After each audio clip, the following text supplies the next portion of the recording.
This is going to be a brief video on how to make your production sound a lot better than it usually is.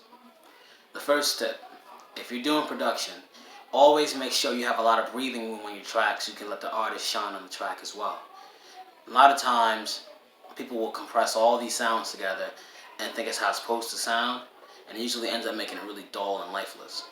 When I used to go to Guitar Center a lot and play on the pianos and stuff like that, people will give me props and stuff like this, but this one particular couple, older guy, he stopped me and said, "Hey, you got a good feel of it, but it sounds too tight knit." And what he meant by that was, it was like claustrophobic, if I'm using it in the right sense.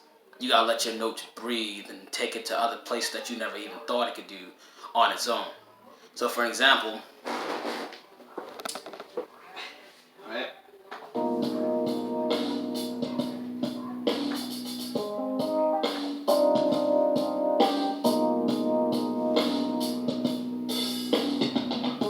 Here how the bass is kind of giving it an extra tone to it.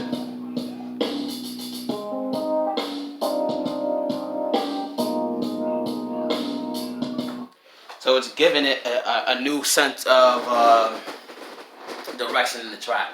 Because if you just let it be by itself, it sounds cool and everything, but it's not giving you that edge. And that's what I mean by letting the songs breathe. Space out your notes. Space out your chords. Follow where your chords are going so it can have a sense of story. You know what I mean? What you get out of that is how you want to depict it. But that's what I mean by letting your songs breathe. So that's the one tip. The second tip is when you compress things on your tracks. A lot of times people think when you compress them, it makes it comes out the speaker a lot better. A lot of times it could just be really muffled. You know what I mean? Where it's like somebody's trying to speak over a fan with their hands over their mouth. And that's the best way I can describe it. So sometimes it's always best to not compress your sounds. If you have a sound that needs to be compressed, fine. But if it's something like a live synthesizer being as the lead, let that be uncompressed, because it can make it come out overly produced, as most will call it. So compressing sounds, you gotta know when to limit yourself with that. That's the second tip. Third tip is to figure out what your goal of music direction is going to be at. You're either going to do it for this crowd, you're going to do it for that crowd, but don't ever do it just because it's a trend. Because once you do trendy stuff, a lot of times you get lost in the sauce, and people go to the next big thing, because now that you did this little trendy thing for a little bit, now you want to go back to your original style, but they don't know you for that original style. So 9 times out of 10, you're out of the game. So never follow the trends, never do what everybody else is doing.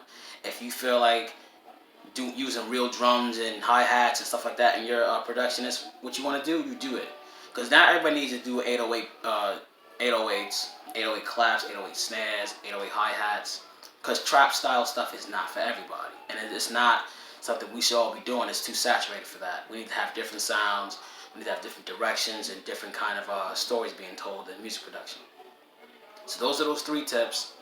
Hopefully you gained something out of this video, and you bared with me through my speaking.